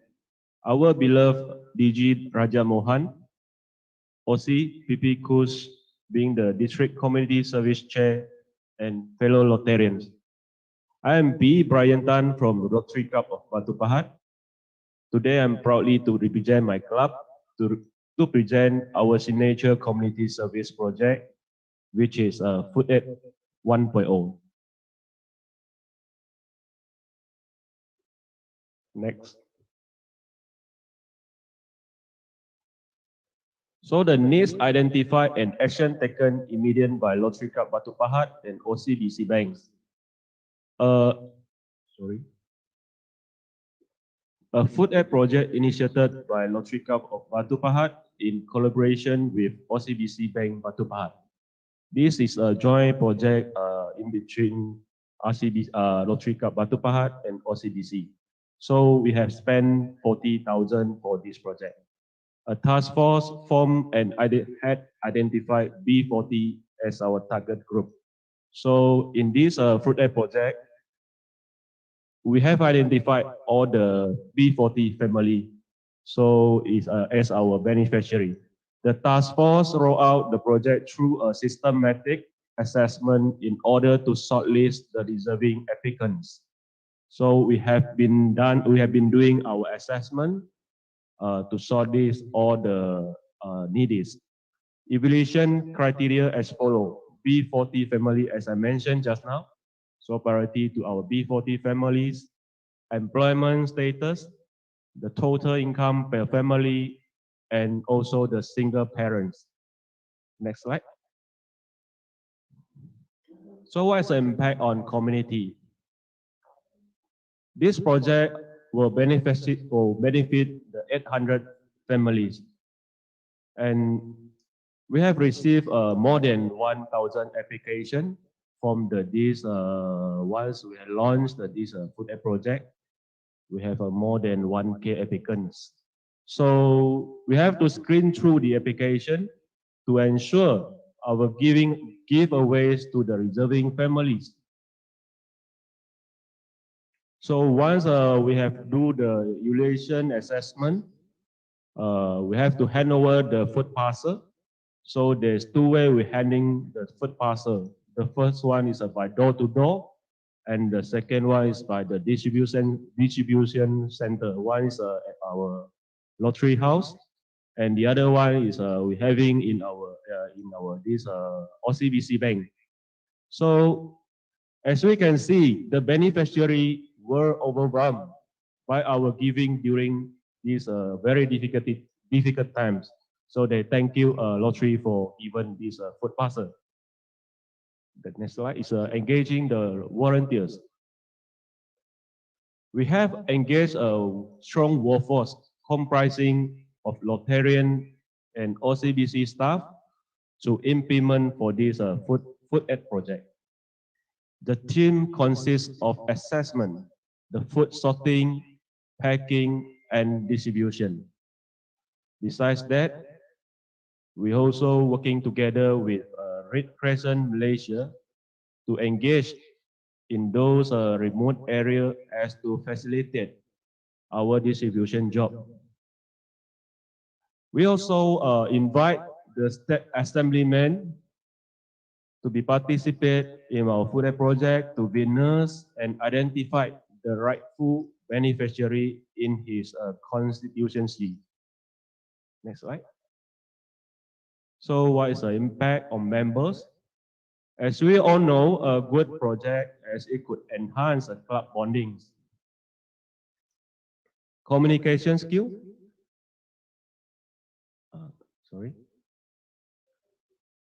Communication skill, social skill, and of course, we can develop a new member from this project because we have invite OCBC staff to join our this food aid project, and Many of them are very interested to be our Rotarian. So the press coverage, okay. We always maintain a good rapport and a cordial relationship with the local media. This project is well covered by the local media, namely the Hsinchu Jipo and also the other Chinese press.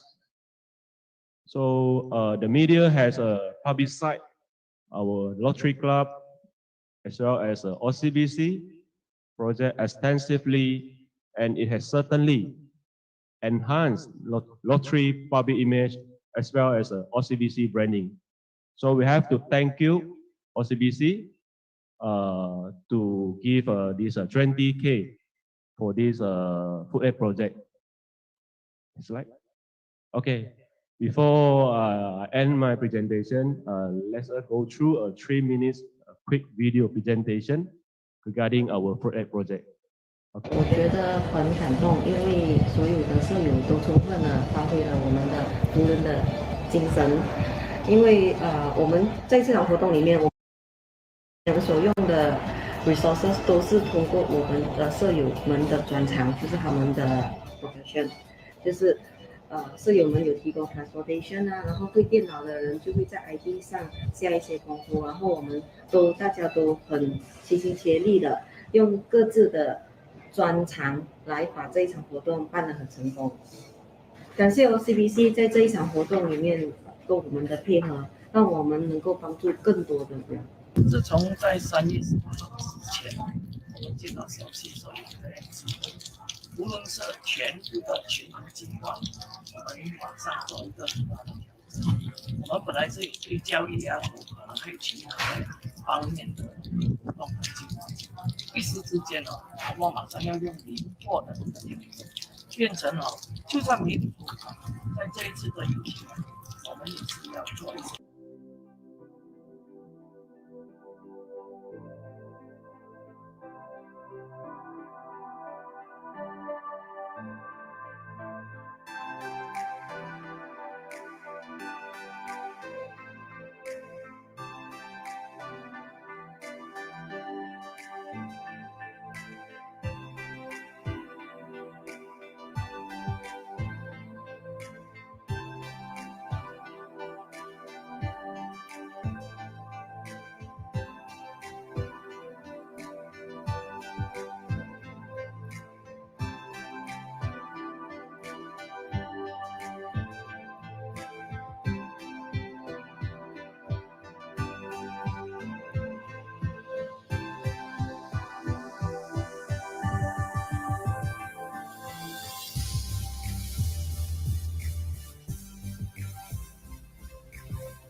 Hi everyone, I'm Yuki, organizing chairman of this project.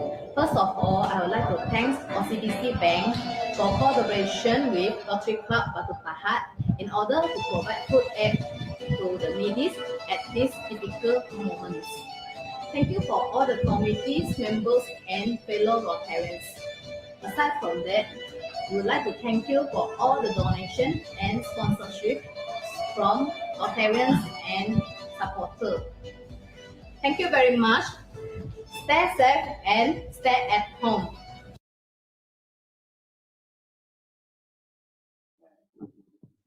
Okay, with that, I end my presentation here, and I thank you, Rotary Club Batu Pahat, for giving me this opportunity to participate in this project. Thank you. Thank you very much, PE Brian and Rotary Club Batu Pahat. And next, we're going to shift back to where I am, Singapore. And Singapore, before we move on to another Rotary Club project, this time round, we are going to feature a road trek club project. And this project is something that has been ongoing for so many years, more than 10 years already. And I'll leave Shark to tell you more about this. It's something that involves various partners, something that's sustainable, something that's ongoing, and not just a one-off project. So let us now hand over to Shark Tahe.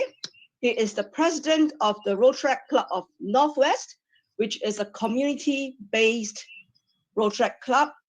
And the project name is Project I Care. President Shark. Okay, thank you, DG and Joanne. Let me just share my screen first. Okay.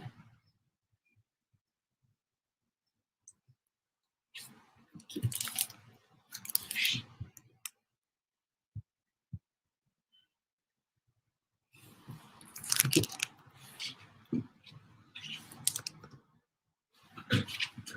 So good afternoon, Rotarians. My name is Shark. I'm the president of the Rotary Club of Northwest. So today I'll be sharing about Project I Care. Project I Care started in 2003 by the founding pioneers of the Rotary Club of Northwest. Project I Care is a ground-out initiative in collaboration with Singapore Women's Association, Singapore National Eye Centre, Singapore Society of Ophthalmology, and Northwest Community Development Council, or Northwest CDC for short, to provide eye screening for the vulnerable and the elderly in the Northwest District of Singapore.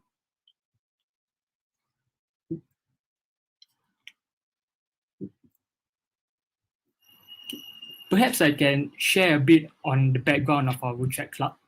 Back in 2000, the idea of the formation of our club started off with a meeting between the Rotary Club of Suntec City, which is our sponsoring club, and the then Mayor of Northwest CDC, Mr. Teo Ho Pin. In 2003, the Rotary Club of Northwest was chartered. So we are a community-based club, and being a community-based club means that many of our members are here on choice, on their own personal choice, to volunteer and give back to the community. Together with our sister Interact clubs, the Interact Club of Evergreen Secondary and Greendale Secondary, the Rotary Club of Northwest is proudly sponsored by the Rotary Club of Suntec City. And majority of our members were also originally from Interact clubs in our secondary school, mainly the Interact Club of Evergreen and Greendale.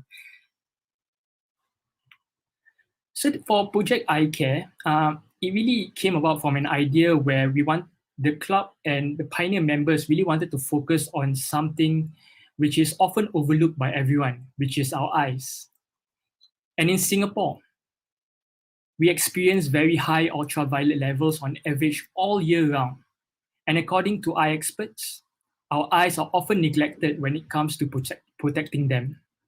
Accumulated ultraviolet damage can cause eye diseases, where majority are mostly harmless, but there are some that can affect vision, such as eyelid tumors and cataracts. Seniors are very prone to contracting chronic age-related eye diseases like glaucoma and cataract. But despite this being preventable, these eye conditions often go undetected and untreated, especially those that cannot afford to go for regular eye checkups. So there was this need to create awareness of proper eye care, and this stemmed from the problem of the lack of knowledge of the need for proper eye care, especially among the less well-off senior citizens. And we hope to reach out to more elderly that required proper eye care to address the common eye problems, such as what I mentioned, cataract, early. But we knew that we needed to bring eye care to our seniors instead of asking them to go for their eye checkups. So for the past 19 years, Project I Care volunteers have been conducting free eye checks for seniors in the Northwest District of Singapore. And in this process, many volunteers have not only found joy in helping the seniors, but also gained insights that transform their experiences beyond simple acts of volunteerism. Beyond that as well, we get to meet fellow volunteers who share the same passion to give back to the community. During the project, our volunteers guide and comfort the elderly throughout the different stations at the eye during Project I Care. With many elderly in these homes are often only fluent in their respective native languages, be it Malay, Chinese, Mandarin, or Tamil. We have engaged, our volunteers are made up of very diverse and multicultural group who can engage these elderly in their respective native languages. And even throughout this project, the years we've been volunteering in this project, some of the volunteers have actually picked up common phrases from other languages as well, so that we can communicate with the elderly at least on the most basic of levels. Beyond that, engaging with the elderly, you also assist them in terms of moving them around, especially those who have mobility issues and are wheelchair bound, moving them from station to station, and from the wheelchairs as well, going on top to the chairs nearer to the machines so that doctors can do their eye checkups. And not forgetting the unique skills we pick up, such as learning how to analyze eyesight using reading charts, like what we always go through when we go to the optometrist, and how to operate the machines, things that we rarely get to experience and learn unless you work in the optometry line. Since the project's inception, we have seen more than 100 eye specialists from the Singapore Society of Ophthalmology and more than 1,000 volunteers, some of which eventually became members of the Rotary Club of Northwest through this passion to volunteer, all doing their part for the community by conducting many eye screenings for vulnerable seniors in nursing homes in the Northwest District of Singapore. The scale of our project has also gained some interest among the media in Singapore. In 2018, Dr. Alan Fong, one of the pioneers from the Singapore Society of Ophthalmology, and our past president, Chin Yang, who has been volunteering in this project since 2007, since his days in Interact Club, were invited to Nitrate Live, a radio station in Singapore, to share about the project and their experiences. This helped to share the importance of eye protection, especially in Singapore, and the need for elderly to go for regular eye checkups, especially so that they can ensure early detection of any eye complications. Now, I would like to just show a short video to share more about the project and the outcomes.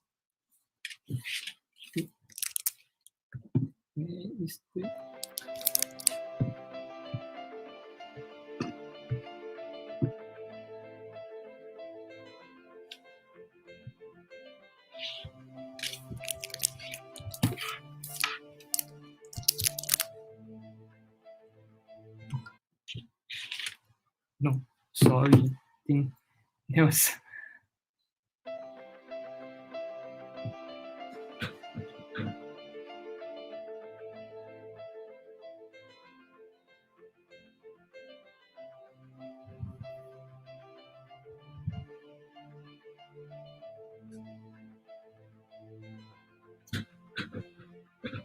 The project started in 2003. We have screened many elderly from the nursing homes as well as senior activity centers. I think it's very useful, and this has been the most meaningful platform because patients do not need to specially go down from the nursing home to the eye department. We bring the eye screening to the homes itself.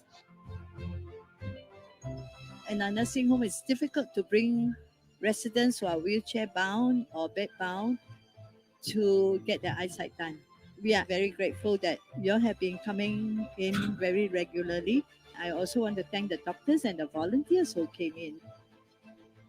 There was just one case where it was such an emergency. If we didn't pick it up, she would have lost her sight. I started this entire experience because it's a good and meaningful way to give back to the society. You get to meet different people from all walks of life, seniors, kids, adults. You make new friends along the way. At the end of every experience, you get a sense of achievement. What actually brings me back to this project is the interaction with the elderly here. That brings smiles to you. So they actually share stories with you that you treat it as a family. They have to explain to the system who are the urgent case. We have to really work hand in hand with the nursing home. So they have done a good job. They managed things quite well. Been volunteering with this project for 15 years. Aside from the residents benefiting from this project, our volunteers, you will see that a lot of them are young volunteers. We hope that this will instill a sense of passion and duty towards giving back to society.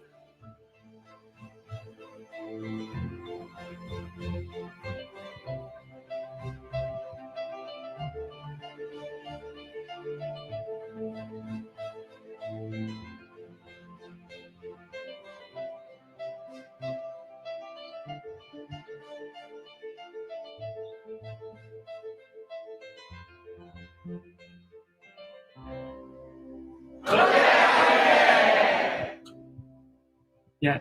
So as a club, we are incredibly proud of this project, which is still going strong till today with up to 4 sessions a year. I believe as time passed, there's been a clear understanding and cooperation among the different partners. Everyone sort of knows the part they have to play in contributing to the success and the sustainability of the project. So for example, the Singapore Society of Optometry comes in with their knowledge, doctors with the knowledge and expertise to conduct these eye checks. The Singapore Women's Association providing the administrative support for the eye checkups. Northwest CDC to engage the homes and the community, and Rotary Club of Northwest together with our sister Interact clubs and Rotary Club of Suntec City coming in to provide the volunteers to comfort and guide the elderly through during the checkups. And with that, thank you.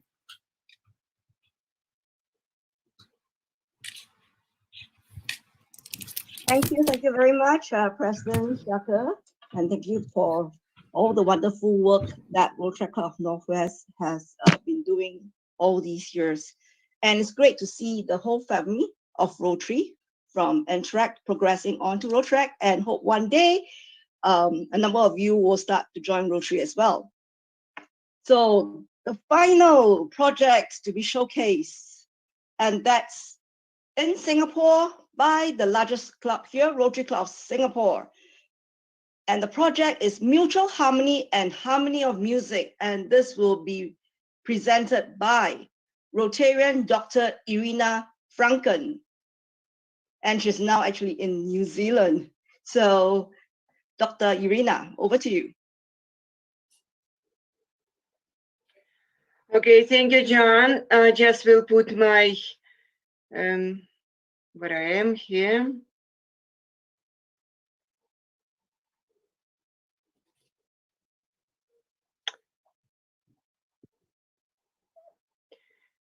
Oh, I'm not there.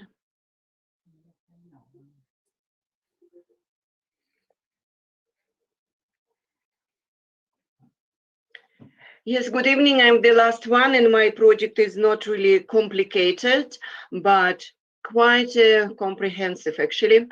Name of the project, Harmony of Music and Well-Being. The name has been changed just recently by the team who works about this project. And it's ongoing project, and last concert recorded 15 November 2020, when no concert in Singapore and all concert halls are closed. Project goal: provide well-being and relaxation to the elderly. And the objectives of our project is just to raise awareness in the community about mental health, promote music as a natural way of harmony and well-being. And our beneficiaries for this particular concert, which we are promoting now, residents of rest homes, homes of aged sick, and nursing homes of Agency for Integrated Care. This is ongoing project, and we started to promote harmony of music in 2013. You can see here our PP Mark and PP Keith, and we did in that time, our beneficiaries in that time were families with children of special needs and Down syndrome. And when pandemic started and all the world was locked down, we started to run Zoom concerts. In that time, we talk, starting from April, we talk about well-being, mental health, That really was the topic, the most important topic of our discussions. And elderly people, they are most vulnerable people to COVID. And of course, we engaged also old people. You can see here the last advertisement of our Zoom concert, which we did together with Rotary Club of Jurong Town. And we engaged a lot of people from Rotary clubs in Melbourne, because Melbourne had in that time the second lockdown, and it was very difficult for many people in Melbourne. Zoom concerts, of course, are good, but they have quite some disadvantages. You actually really can't control how many people listen to you, because under one login could be quite a few people. And the worst part, that you actually can't meet your beneficiaries. You can't really engage and talk to your beneficiaries. It is quite different compared with live music, which we ran from 2013. Every concert, every hour concert includes not only music. It's normally medical doctor presentation. You can see our Dr. Ganesh, and the performance of professional musicians.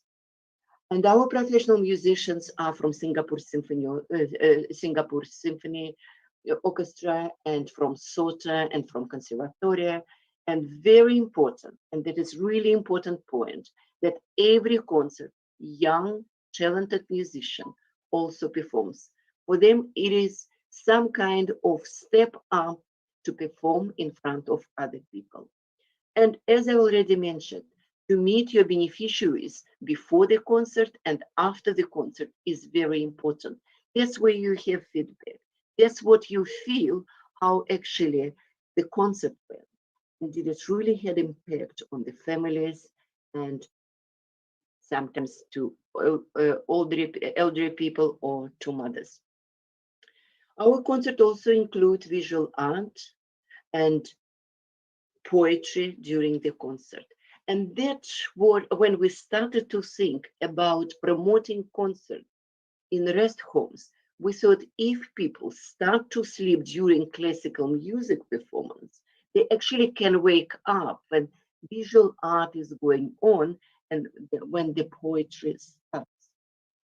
And when we run live concerts, we normally use excellent venues, well-known halls in Singapore. Particularly this concert took place in Armenian church, and we performed also a few times in the art house. And that's exactly the decision we made when we started to record concert for all the people. We decided to choose Esplanade. Everything has been locked, and we were able to have Esplanade Recital Studio and Ministry of Culture, Community and Youth. They actually supported us in that. We thought making that concert, organizing that concert, we thought that it will have impact on the community, because mental health should be reality for all. It's not just for young people or for some mothers or for families. It should be for everyone and everywhere. And we aim now to present our concert to more than 1,000 beneficiaries. It attracts a lot of volunteers. You see here our IPP Deepak and his wife. Spouses certainly our best volunteers, and their friends and friends of their friends. They always come to support our concert. We engage also with non-profit organizations in Singapore, Chamber Music, Symphony of Motherhood, and particularly for this concert, which we run now and prepare now and promote now, Ministry of Culture, Community and Youth, they supported us with 80% funding for our expenses to hire Esplanade Recital Studio.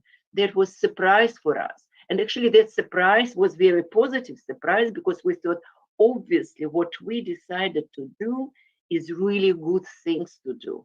The diversity of our project, like music, it's an unusual project, and it attracts volunteers, it attracts attention, and we actually give us a possibility to promote Rotary, because also during COVID and in Zoom concert, IPP Deepak always were talking about our Rotary project and what Rotary is about and what Rotary is actually doing even in lockdown.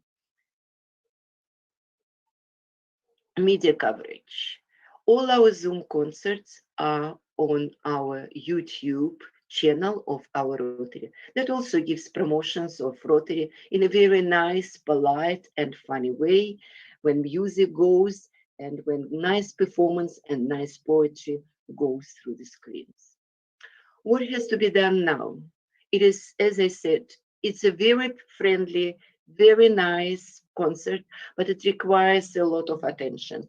We have team of young Rotarians who joined Rotary during COVID, and they're very active and they work together with our older Rotarians who know what to do and how to do. And we recorded not only with MCs in English, but also just in case in Chinese. We created a list of charities, homes for elderly people and homes for the aged sick. And we're ready to start already distribution of recorded concert on the flash drives, and all our flash drives will be will have Rotary logo. And we also have already requests from some Rotary clubs from European countries to take participation, to have our concert to promote the harmony of music and well-being. And I really would like also to have cooperation with all Rotary clubs in Singapore and Rotary clubs of our districts and also other countries in Asia and South Pacific. And please feel free to take copy of our concert, put that in a flash drive, put your logo, promote our Rotary, and also give some kind of relaxation to elderly or to your charities, whatever your charity it is. Thank you. That's all my presentation of our very unusual, unique, and interesting project. Thank you. Thank you. Thank you very much, Dr. Irina. And finally, we have finished the entire showcase. Do not leave yet. We have completed the showcase of 9 service projects. So I'm going to hand the time over to past President Kush for Q&A, but please do not leave because we want to take group photos together. It's such a great evening listening to all the inspiring and motivating projects that everyone has done around the region. So let me hand over the time over to our chairperson, PP Kushru Dastu.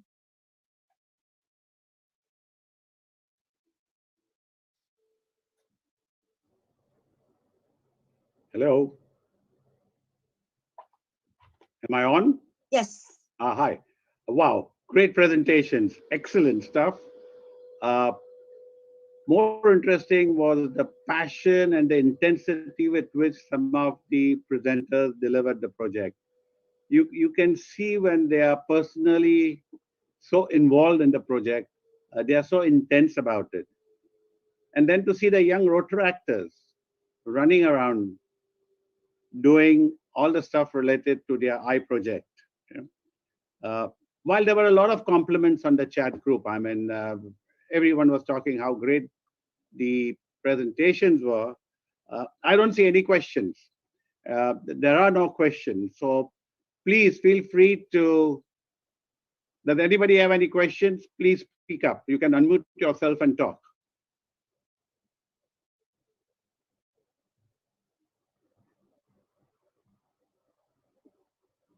Anybody? No? Well, either they did a great job or you guys are ready to go home. I would like now to hand over to PDG to hand over to PDG Datokli to give us the closing remarks. PDG, please. Thank you very much, Organizing Chairman PP Kusdu, for giving me this opportunity to say a few words at the conclusion of this very successful and meaningful community service showcase. DG Mohan, PDGs, and future DGs, fellow Rotarians, and Rotractors. Today, Kusdru, for the first time in the district, have organized such a very meaningful showcase of community services projects from selected clubs, including a Rotary Club, and 2 Rotary clubs from the Philippines, to share the significant and very impactful service projects with all of us. Thanks to the distinguished presenters for their fantastic presentation, especially our 2 Filipino Rotarians who have done a very great presentation. Of course, our local Rotarians did likewise. From the Philippines, we have learned about 2 very impactful and meaningful service projects, which perhaps we can also take note. Now, vocational service is the bedrock of Rotary. Besides Rotarians joining for fellowship, leadership, and networking. However, I would like to say community service is the whole essence of Rotary. We join Rotary because we want to give back to society. That's what a few of the speakers mentioned about their projects. Great majority of Rotarians join Rotary to provide service to their community in need. Rotarians join Rotary together. They take action to do good in their community in need, for their community in need. In carrying out their significant and meaningful community projects, Rotarians and their clubs have made a difference to the lives of people in need. Most importantly, they have enhanced the Rotary image through your publication in the mass media and also in your club website and district website. The net result, you are able to attract volunteers and members of the public to join Rotary and strengthen our Rotary membership, as well as because of the great projects, your retention of members must be also very good, because members find it meaningful that they can participate in projects to help their community. Of course, there are many other clubs that have very significant and impactful projects which are not shown today. I'm sure in the next edition of this community service showcase, these clubs will be given the opportunity to share their significant and important and impactful projects with all of you. Thank you very much, and I wish you all the very best during these difficult times where we need more Rotarians to come out to help our communities in need. Thank you. Joanne? Yes. Any closing remarks? Shall we open up for fellowship now? I think it's no group photo. Group photo first. Group photo first. Don't leave. So please turn on all your videos, the Zoom videos. You're going to take group photos.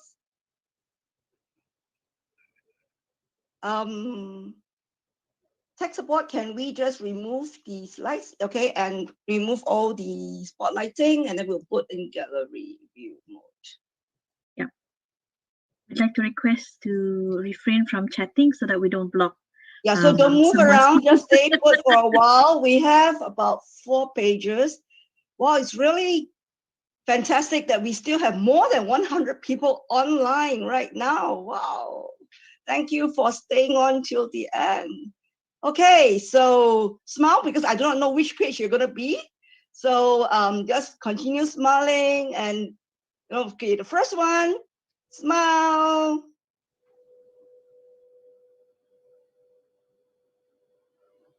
Okay, you can relax for a short while I wait for the page 2.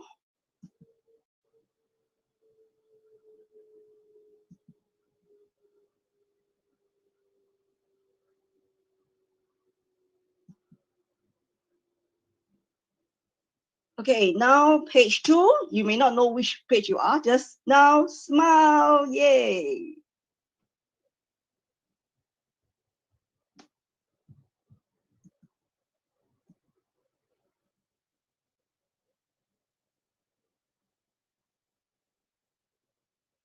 And now I'm moving to page 3. Wow, now it's become 5 pages. Suddenly some people turn up. Okay, so now page 3, smile. Don't move.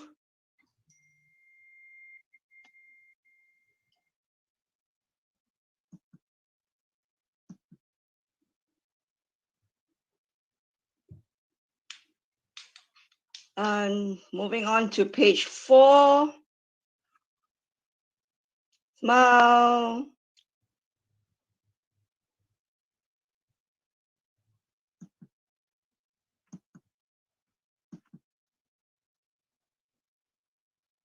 Okay, we now move on to the final page, page 5. Smile, the final page, yay. Okay, now you may relax. Tech support, you can allow muting so that we can get into fellowship time. And it was just a great afternoon for everyone. Thank you. Thank you everyone for being here with us. Thank you. You want to unmute everyone, please? Yes. I'm going to allow. You already now allowed. You can now unmute yourself. Thank you, DGN, Joanne, Kush. Thank you, everyone. Well done. Very good. Bruce, well done. DG and everyone. Thank you very much. Thank you. Thank you, DG, for being with us. Thank you, everyone. Thank you all. Thank you for spending your afternoon with this wonderful showcase. Thank you. Thank you. Good to see you, Thank Dr. you. Lee. Pleasure. Congratulations. Thank you to all our overseas Thank you, thank Syrians you, as well thank who are you. with us. Salamat. Congratulations. Well done. Congratulations. Well done. Leslie, thanks a lot for joining us, Leslie. Well done, Kush. Salamat. Thanks, Leslie. Leslie, how are you? Well done. Good job. Thank good you, job. and Bye, salamat. Sister Pauline. Bye-bye. Bye. Congratulations. All the speakers and committee members, please stay behind just a short while so that we can have a quick wrap up after this. Thank you, and salamat. Sunon, are you still in the room, Sunon? Before I go, just to say hi to you, Sunon. No, Sunon has, I think He's left. Okay, all right. Good. I'll leave. Thank Okay. you. Stay Thank safe. you all. Thank you, everyone. Thank you. Bye-bye.